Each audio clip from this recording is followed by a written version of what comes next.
Smite of Hand says, are there any merits to the argument that our pastime is filled with shooting so many dudes that it impacts us in a negative way? Is this just another case of parents just don't understand? I am not a psychologist, so I don't know what the long-term effects of playing video games are. I don't think anyone does, because they haven't necessarily been around long enough to really test that out, right? At least not in their current form. You know, they keep advancing. So kids raised on violent Atari 2600 games and, you know, R-rated movies and easy access to pornography and all the different stuff that has come through culture alongside video games. You know, there's so much different stuff going on with media and access to media and everything that's happened along with video games that, you know, it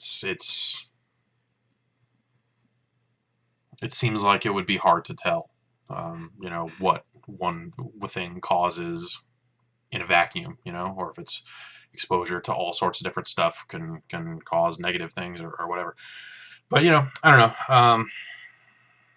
Being desensitized to violence, I just don't think that's really the case. And I think, you know, even as graphics get better, it's still happening on a television screen. And, you know, most of the things that happen on a television screen are fantasy. They're, you know, they're not real. And I think that society is pretty good at figuring that out, especially when it's got a shitty frame rate and, you know, it's polygonal dudes that awkwardly ragdoll when they get hit. Like, there's nothing real about any of the gun violence in video games or you know, any of that violence at all, really. You know, some of it is, you know,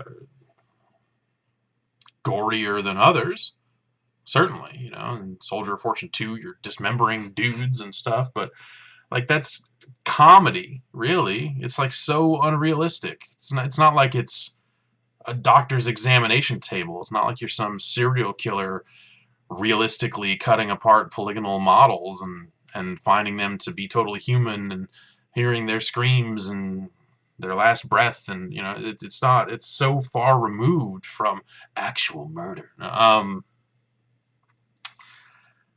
It's like, that's the thing that gets me, is you get people that look at this stuff and just like, oh, it's so realistic. It's like, no, there's no peripheral vision. It's looking at a box. It's staring into a rectangle, so at best you're looking through a window at a cursor, and then a guy goes, ugh, and falls over and over again. Like, you know,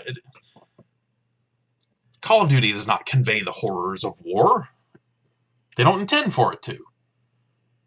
You know, it's meant to be pure fantasy action hero nonsense, like the movies.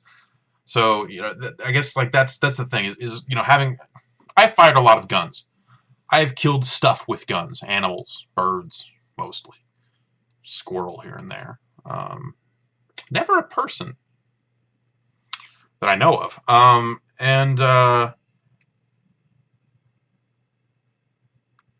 Pulling the right trigger on a controller is only barely, and it's only in the basic motion and the finger you use, you know, is so not at all like firing a gun.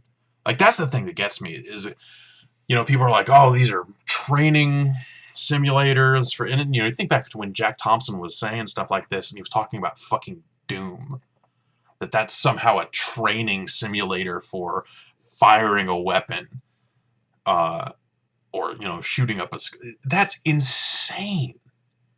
Obviously, you want to get to the bottom of why someone would commit a violent act.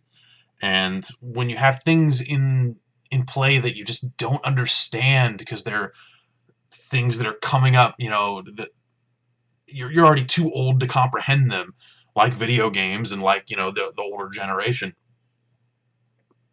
You're looking for that scapegoat. You're looking for backwards masking and on the records. You're looking for, you know, rap music and all the different controversial things over the years that people have tried to scapegoat out as the things that are ruining society. If that was all true, we wouldn't have gotten this far, right?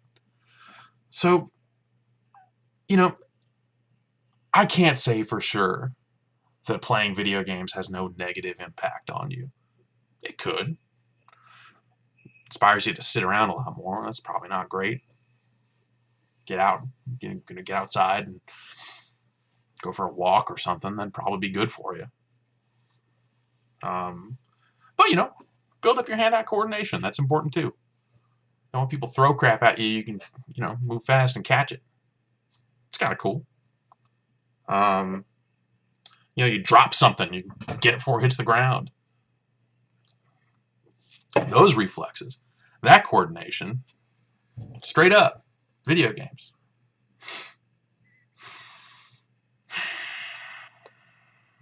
And someday, you know, a lot of those problems, a lot of those questions will just go away. I've said it before. You know, it's just a generational thing, and the generations that don't understand video games, you know, aren't going to be with us forever. And we'll grow up and find something new that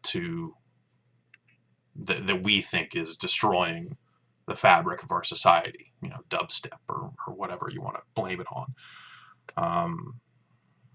You know, some new drug or ghost riding the whip, or you know stuff like that. We'll find something new that our children will grow up and get into that is clearly evil.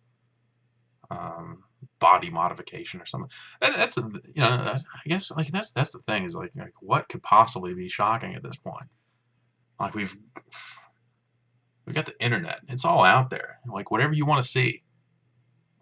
You want to see dudes getting their head chopped off, dudes getting hung. It's all out there.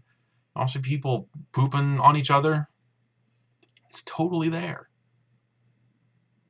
It's totally there. So what's left? Like it's almost a challenge to the kids. Like what can you possibly find? So it almost just seems like return to 50s long skirts. You know, it's going to be all poodle skirts and you know, and arm's length dancing, right? That'll be the truly shocking thing. The next generations of kids will just be fucking boring as hell. That's the shocking thing. Swing dancing's back. Great.